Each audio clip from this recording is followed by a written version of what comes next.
The future of space travel up in the air in this ongoing fallout between Elon Musk and President Trump. Trump says that he has no plans to speak with Musk and is now threatening to cut SpaceX's federal contracts.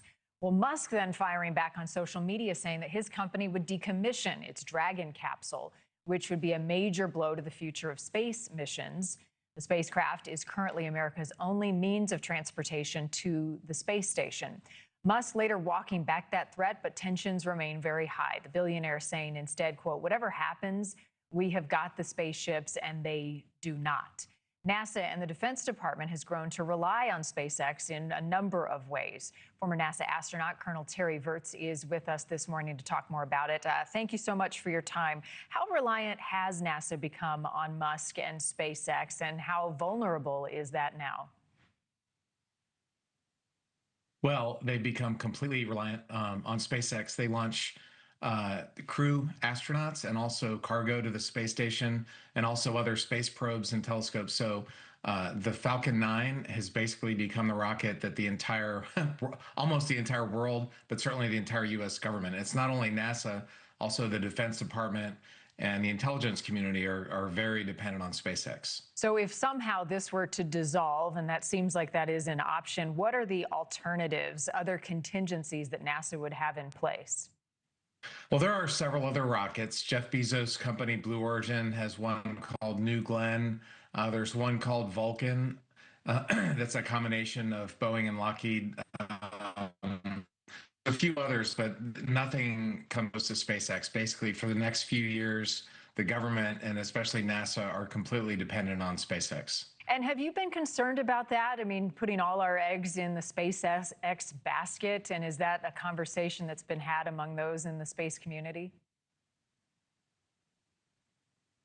Well, I think it's very concerning, especially when the CEO is so unstable and has been so unpredictable and some might say dangerous in recent years. And this, of course, comes in the context of much other turmoil happening at NASA. Trump's pick for NASA administrator was recently dropped, a guy named Jared Isaacman, who was really Elon's pick. The budget at NASA is being decimated. About half the science budget or more. And so tens of thousands of contractors and government employees at NASA are under some pretty severe stress right now. So to add this into the mix, it has been a chaotic and stressful time. Unfortunately, it affects the nation's space exploration and science community, not only at NASA, but also in the medical research and other fields. So it's a very stressful time right now. Right, and it can impact morale. In addition to that, Colonel, how can something like this set back the space program in terms of research and science? Well, the good news is Musk says he's backed off. And in fact, there's a mission launching tomorrow to the International Space Station, the Axiom 4 mission. But the bigger picture, like you just said, is the science, and the damage to science is already happening. NASA's already been decommissioning important science programs on the space station. So even if Congress comes in and even if they restore some of the budget, a lot of people are going to be gone. A lot of people are fearing for their jobs. And you can't just turn on a space program in a matter of months. You can certainly turn it off, and that's what's happened with this administration's chaos. But getting it back is going to be a problem. It's going to damage the American science community. Like I said, not only at NASA, but also in the medical research and weather research. I live in Houston. We're worried about hurricanes and NOAA's being hit. So this is really a rough time for science in America right now. It's far more than just space exploration. There are many layers to it. Colonel Terry Virts, thank you so much, sir. Thanks for having me on.